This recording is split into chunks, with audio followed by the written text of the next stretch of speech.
My father would have had a horse and cart, which would have been filled up at 6 in the morning, and he would sold his fruit and veg, and he would have an old weighing scales and he would weigh all his food, which is not happening in today's era. It's not the same as it was years ago.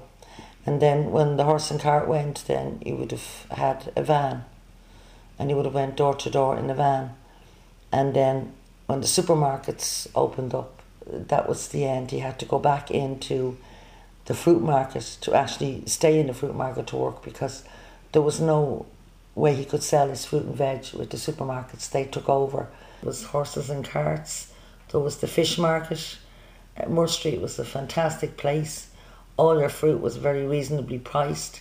You could have anything you wanted in Moore Street in the line of shops, as well as stalls, and a lot of the dealers would have passed down their stalls to their daughters, and they would continue to work on the street in all weathers. It wasn't a very nice job, because he was out in the hail, rain and snow. Where the Ilac Centre is now would have been all stalls where people would have sold old clothes that would have been collected from houses that well-off people wouldn't want anymore. So there was clothes markets as well as Moore Street. When my father was out in all weathers, he would have had to buy, or would have had to just get, his sister had one of these clothes stalls, so he would have had to change his coats and his trousers quite often because of the bad weather. He wouldn't be able to dry the clothes, so he'd have to buy more.